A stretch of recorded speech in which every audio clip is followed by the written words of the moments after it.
Welcome to what I'm calling a mini Friday football fever. Our 30-minute high school football show is over, but we still have almost 30 minutes worth of highlight scores and even a band of the week that we're all going to roll through. So let's get you caught up on what you need to know about the second round of the playoffs and our local teams. Tonight, 11-0 Cibolo Steel hosted 10-1 Vandergrift. This is a matchup that I thought was going to be close.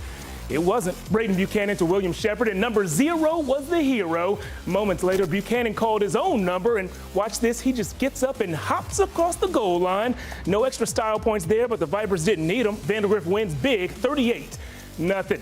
Westlake kicked things off against New Braunfels, and every time the Shaps take the field, they're winning the quarterback battle. Future Clemson Tiger Cade Klubnik tossed touchdowns on each of the team's first 2 drives, one to Keaton Kubeka and another to Adam Sullivan.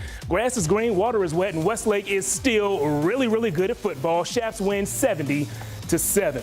Lake Travis taking on East Central, and Cavs wide receiver Chernit Estes says if you're going to come with it, well, you better come correct. He shook off a tackle around the 30, and Chernit was churning out yards and churning out touchdowns. He put the Cavs up 28-zip. They'd win tonight 56-14.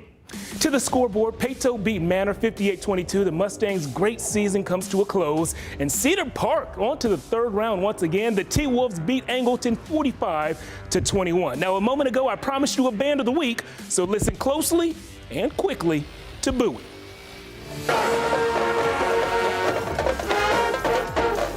All right, that was quick, and so is Noah Camacho. The Bulldogs running back ripped off a 43-yard score against Smithson Valley.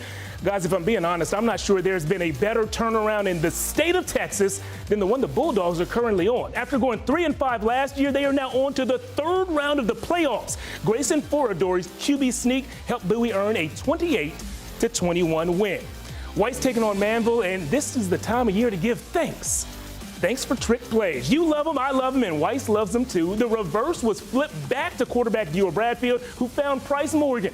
Great play there, but Manville's DeMonte Seymour was an absolute problem. He scored 3 first-half touchdowns, and the Wolves fall 41-31. More scores coming in right now as we speak. LBJ jumps all around Calhoun, the top-ranked 4A team in the state. Well, they did what they've done all season. They get another win. They remain undefeated. Final score, Jags take this one 72-42. And Marble Falls beats Mission Veterans. There we go. Final score in that one, 35-13. Rouse took on Floresville, and I know I'm not supposed to play favorites, but this right here might be my favorite play of the year.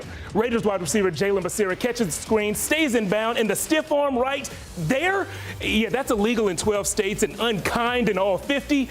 But I'm glad he did it. That followed by Troy Oliver's 65-yard score helped Rouse win this one 59-19. Liberty Hill facing Bernie Champion, and right out the gate, Noah Long going long, living up to his name. This 71-yard touchdown for the Panthers running back got things started. The guys at Liberty Hill have now won 8 straight games. They've proven it season and season again. They love playoff time, and they're proving it this year. Panthers win 51-14.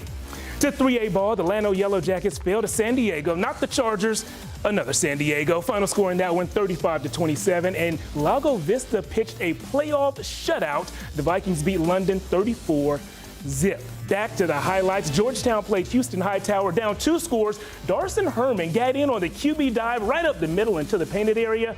But not all of the Eagles' run plays worked that well. A fumble here led to a scoop and score. Hightower scored 2 defensive touchdowns in this one, and they beat Georgetown 45-20. McCallum, we've been following them since their season started with the Taco Shack Bowl. Well, that season came to a close tonight against Alamo Heights. The Mules from San Antonio pulled out a few tricks, and they never let up. McCallum falls in this one 55-28. So, Brian, we just rattled off a ton of scores, a ton of highlights, and they are still coming in. We got 2 games that just went final. Wimberley, good news for the Texans. They beat Ingleside 66-0. Whoa. LaGrange, great season, but it comes up short. They lose to Sinton 49-20, the final in that one. You need a Gatorade? That was a lot of sports. Yeah. What's the purple one called? That's my flavor of choice. Let's do that. I'll see if I can find you one. Great job, as always, Jeff. Even if it was a little shorter, it was still the fever. I like to see it.